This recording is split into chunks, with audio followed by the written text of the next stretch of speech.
हमारे ज्ञान का मार्ग चैनल में आपका स्वागत है। हमारे चैनल में आपको श्रीमद् भागवत से संबंधित कथाएं, मोटिवेशनल वीडियो, ज्ञान की बातें और सुंदरकांड, हर कीर्तन और भजन इत्यादि सुनाए व दिखाए जाते हैं। ऐसे वीडियो पाने के लिए हमारे चैनल को सब्सक्राइब और लाइक करिएगा। आइए हम कथा की ओर चलते हैं। आज की कथा है कि सत्संग में जाने का क्या फल है। तो हम एक कथा के माध्यम से इसको समझते हैं। एक चोर था जिसका काम केवल चोरी करना था। वो चोरी की तलाश में हर रात को किसी न किसी के घर में जाता और चोरी करता। एक दिन वो एक गांव में गया तो वहाँ उस गांव में कथा हो रही थी। तो उसने सोचा कि मैं कथा में चलूं और देख लूं कि कौन कौन आया है कथा में, तो उसके घर में जाकर डाका डालूंगा। तो उसने उसी बहाने कथा में गया और बैठा। तो महात्मा जी उस समय कथा में यह बोल रहे थे कि एक कन्हैया है जिसकी उम्र 10 साल है और वह सुंदर सुंदर वस्त्र और आभूषण पहनकर गाय चराने जमुना जी के किनारे आता है और उसके आभूषण बहुत कीमती हैं और देखने में उसकी झांकी मनोहर जान पड़ती है। तब उस चोर ने यह सोचा कि यह बालक जिसकी उम्र 10 साल है और इतने महंगे महंगे कीमती आभूषण पहन कर आता है, अगर मैं इससे यह आभूषण लूट लूँ तो मुझे दोबारा चोरी करने की ज़रूरत नहीं पड़ेगी। यही सोचकर वह अगले दिन जमुना जी के किनारे जाता है और एक पेड़ के पीछे छुप कर बैठ जाता है और कन्हैया की बाट देखने लगता है। देखते देखते दोपहर हो जाती है, दोपहर से रात हो जाती है, रात से अगली सुबह होती है, फिर दोपहर होती है, फिर रात होती है, लेकिन वह वहाँ से हटता नहीं। वह सोचता है कि अगर मैं हट गया तो कन्हैया कभी भी आ सकता है और फिर आकर अगर चला गया तो मेरे किए किराए पर पानी फिर जाएगा। इसलिए मैं यहाँ से तभी हटूँगा जब उसके आभूषण लेकर यहाँ से जाऊँगा। तो यही सोचकर वह 7 दिन तक बैठा ही रहा बिना जल पानी का और भगवान की बाट में नज़र गड़ाए रहता था कि कब आएगा कन्हैया, कब आएगा कन्हैया और मैं उसको लूटूं। तभी कन्हैया आते हैं और 10 साल की उम्र है उनकी और बहुत मनोहर झांकी है उनकी।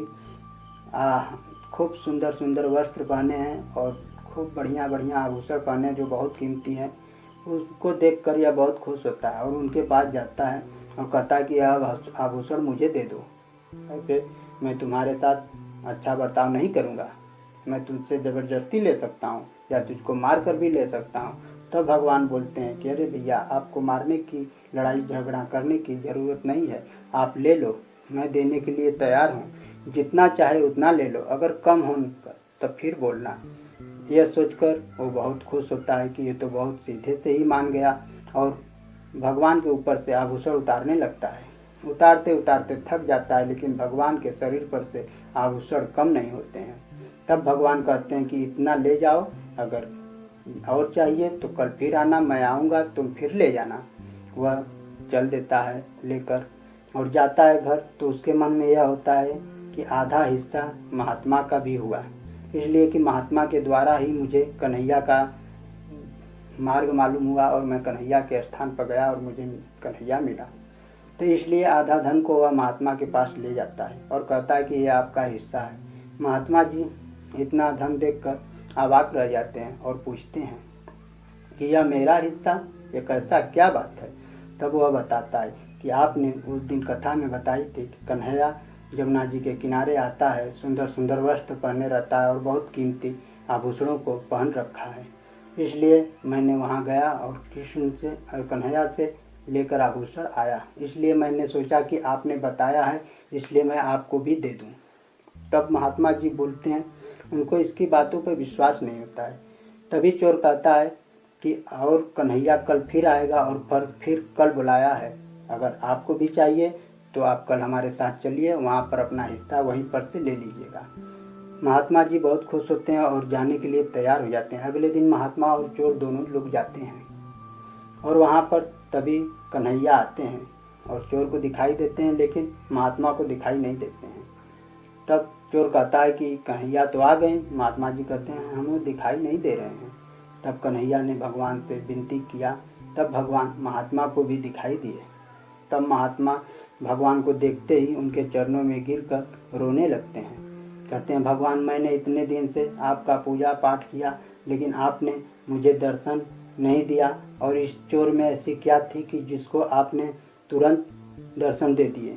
तो भगवान ने कहा, आप कथा पूजा रामायण करते हैं, लेकिन आपका में थोड़ी कमी है, और इसने 7 दिन में ही वो कमी पूरी कर ली। 7 दिन तक एक टक बिना खाए, बिना पिए, बिना कुछ सोचे, इसके दिमाग में, दिलो दिमाग में केवल मैं ही गुज रहा था कि कब कन्हैया आएगा और मैं उसको लूटूंगा, कब कन्हैया आएगा मैं उसको लूटूंगा। एक ही नाम था इसके दिलो और दिमाग में, कन्हैया। इसलिए इसके चिंतन से मैं खुश हुआ और इसको दर्शन दिया।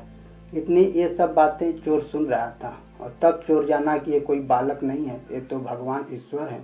तब उनको चरणों में ये भी पड़ जाता है, और उसी दिन से चोरी करना छोड़ देता है और महात्मा जी का शिष्य बन जाता है। इस कहानी से हमें यह सीख मिलती है कि हमें सत्संग में जाना चाहिए। एक सत्संग के थोड़े सुनने मात्र से जब चोर की ज़िंदगी बदल सकती है और भगवान उसको दर्शन दे सकते हैं, तो हम अगर सत्संग में जाएंगे तो हमारे भी जीवन में अच्छे अच्छे परिणाम आएंगे और भगवान की भक्ति की ओर हम अग्रसर होंगे। जय श्री राधे, राधे राधे।